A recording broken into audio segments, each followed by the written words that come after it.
Salut, voilà le compte rendu du vendredi 2 novembre.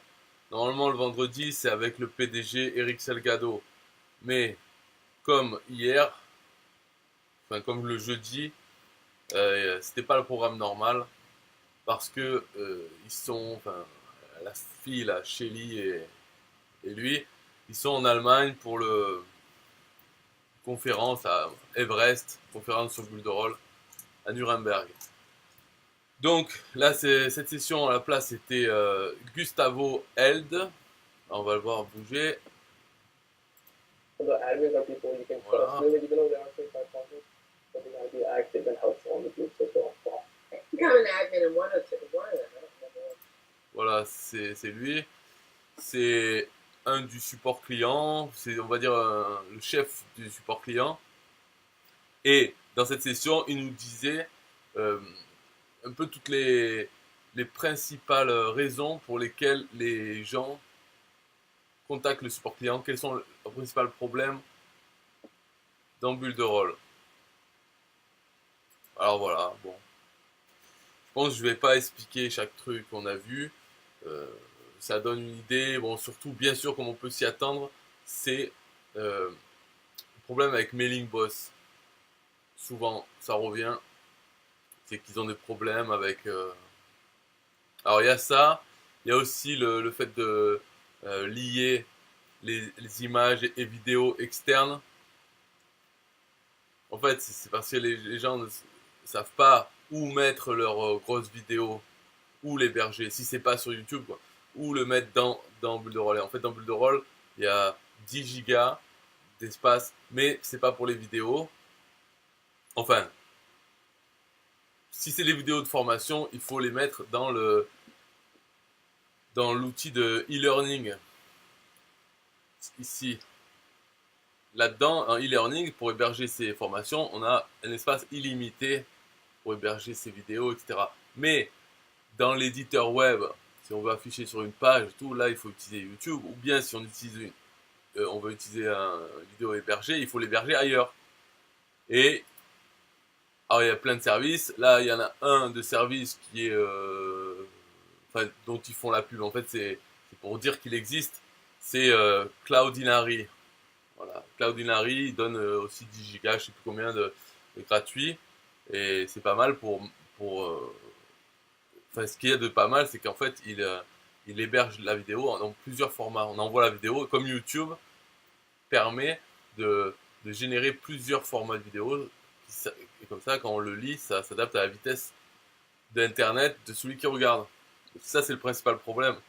Quand on héberge une vidéo soi-même, c'est qu'on va mettre la vidéo en HD, et puis voilà, après on la met, il n'y a que celle-là, et donc elle s'adapte pas à la vitesse. Ça fait que pour les gens qui ont une connexion normale, enfin faible, connexion internet vitesse faible, eh ben ça pourra pas lire en streaming, en direct. Il faudra que ça charge, et puis les gens sont plus habitués à ces histoires, donc ils vont se dire ah elle marche pas la vidéo. Alors qu'en fait c'est juste qu'il faut attendre qu'elle soit chargée, ou même une partie si elle est bien encodée, parce que selon selon comment on l'encode. Enfin bref, toutes ces histoires, les gens, ça leur passe au-dessus de la tête complètement. Et puis bon, on peut pas espérer que les gens, c'est comme pour les voitures, non, on n'espère pas que les gens connaissent la mécanique ou l'électronique et tout, c'est fini. Donc, il faut simplifier les choses. Et il a expliqué que c'était ça le principal problème. Donc, si nous, on l'a avec notre propre... si on veut se placer en tant qu'expert bulle de rôle et tout ça, et qu'on veut aider notre équipe, eh ben, c'est les questions auxquelles il faut s'attendre, et pour répondre assez facilement. Plutôt que de dire à chaque fois, ouais, bah, contacte le support, démarre-toi, on peut leur répondre facilement, ou on peut faire des tutos nous-mêmes sur ces trucs. Alors voilà, c'est peut-être ça qu'il faudrait que je fasse, que avec ce qu'il a dit, bah, je fasse un tuto pour chaque truc. Ouais, il y a plein de choses à faire, donc là, c'est...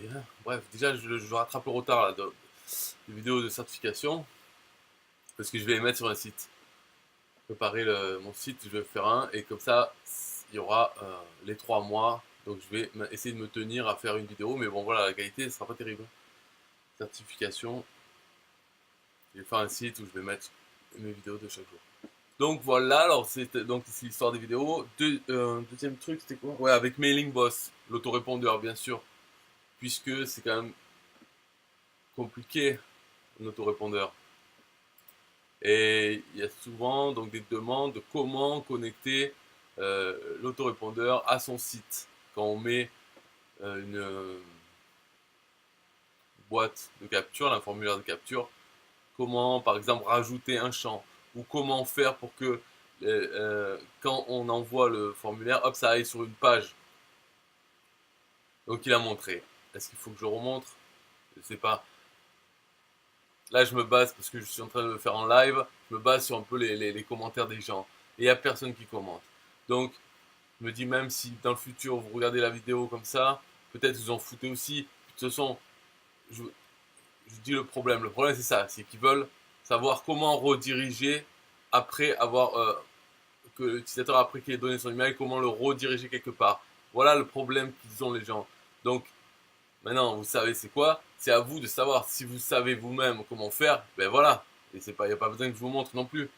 C'est pas le but, c'est pas de former. Là dans cette ce jour-là, il a montré des trucs, c'est vrai, mais c'était pas le but, c'était pas qu'on apprenne les réponses, c'était connaître les différentes questions qui reviennent le plus souvent euh, au support, parce que lui il supervise tout ça. Après, il a donné aussi des façons de contacter le support. Quelles sont les meilleures façons pour nous, en tant que si on connaît bien Build a Role, pour que ça aille plus vite, plutôt que de poster un ticket du support qui après va être transféré à son équipe, tout ça, l'équipe euh, qui répondent enfin à certaines questions. Par exemple, si les prospects, tu vois, si on fait de l'affiliation, si on n'a pas reçu la commission pour tel truc, ben, on envoie un message au ticket qui va transférer au département qui s'occupe des prospects, des paiements et tout. Donc il y a plusieurs adresses email. Ah, est-ce que c'est là qu'il en parle? Non, voilà. Là, c'est la partie quand il parlait des formulaires, donc de comment lier avec MailingBoss. Après, il y a un truc aussi, c'est avec MailingBoss, et bon, ça arrive avec d'autres autorépondeurs, c'est que l'histoire des mails qui arrivent en spam. Parce que c'est quand même, c'est un truc, on croit que c'est facile. Simplement, il faut donner une adresse from. Moi, par exemple, sur mon autorépondeur Aweber, j'utilise james@lesfameusesvidéos.com. Alors cet email, je l'utilise aussi moi-même avec Gmail, mais cet email, pour les filtres anti-spam, ça doit être la folie. Elle doit être filtrée à mort, j'en sais rien en fait. Moi, personnellement, je m'en fous que ça aille en spam ou pas, du moment que ça arrive, c'est déjà bien. Pas que ça soit bloqué, quoi. Mais cet email, ça fait des années que j'utilise. Les emails envoyés, il y en a eu plein. Dans les gens, le nombre de gens qui ont dû cliquer sur spam au lieu de se désinscrire, il doit y en avoir plein aussi. Donc, si les filtres anti-spam considèrent mon email comme un spam, qu'est-ce que je peux y faire? En changer? Faire quelque chose comme ça? Alors que, est-ce ma faute? Moi, tous les gens qui sont inscrits, j'ai inscrit personne de force. Donc, tous les gens qui sont inscrits, c'est pauvres cons qui cliquent sur spam et qu'après, les filtres anti-spam tiennent compte des gens qui ont cliqué sur spam. Oh, ils devraient réfléchir que on sait les gens comment ils réagissent. Ils cliquent sur spam parce qu'ils sont débiles. Donc, est-ce qu'on fait un filtre anti-spam en utilisant l'avis, enfin l'opinion des gens alors qu'on sait comment ils agissent? Donc, s'ils font ça, les filtres anti-spam, bah, c'est de la connerie. Voilà, faut le dire. Donc, j'espère, mais j'en sais rien. En tout cas, moi, je pense que ça arrive pas tout en spam, puisqu'il y a quand même des gens qui répondent. Donc, j'espère que les filtres anti-spam ne prennent pas en compte le nombre de gens qui cliquent sur le bouton spam, par exemple. Parce que ils sont débiles. Moi, enfin, en des années, quand on voit un peu le niveau, alors c'est pas tout le monde, bien sûr, hein, la plupart des gens, ceux qui sont normaux, on n'en entend pas parler. Mais les gens débiles, qui sont tellement débiles qu'ils s'en rendent pas compte, et qui nous écrivent pour nous dire, pour nous reprocher quelque chose.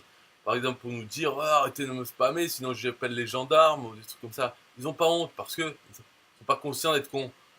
Mais ça, j'en ai plein des emails comme ça. Et d'ailleurs, tous ceux qui ont un autorépondeur, qui envoient des emails, le savent, même si on le dit pas, parce que ça peut paraître prétentieux de dire que les gens sont débiles, qu'il y a des gens vraiment graves, mais c'est la vérité. Et tous ceux qui ont un autorépondeur le savent, parce qu'ils voient bien comment ça se passe.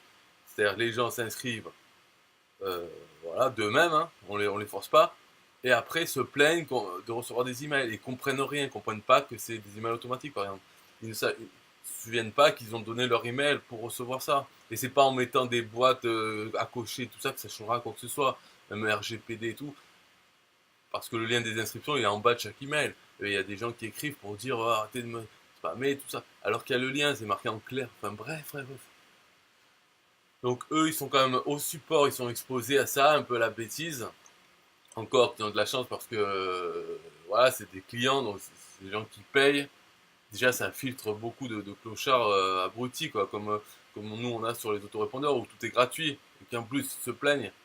Non, là, c'est les clients, ceux qui payent et qui après qui ont des problèmes d'utilisation ou de concept. Donc il peut y en avoir des. Donc c'était intéressant, mais sans plus, on va dire. C'est bien de connaître le problème. Euh, Après, on s'en fout un peu, quoi. Voilà. Voilà le résumé de cette journée. Ça aurait été mieux d'avoir le PDG, je trouve, pour ce qui parle de mindset, état d'esprit. Surtout que c'était que la deuxième fois, la deuxième semaine, donc à voir. En tout cas, la semaine prochaine, ça reprendra le cours normal des choses. On sera mieux. Allez, bye bye.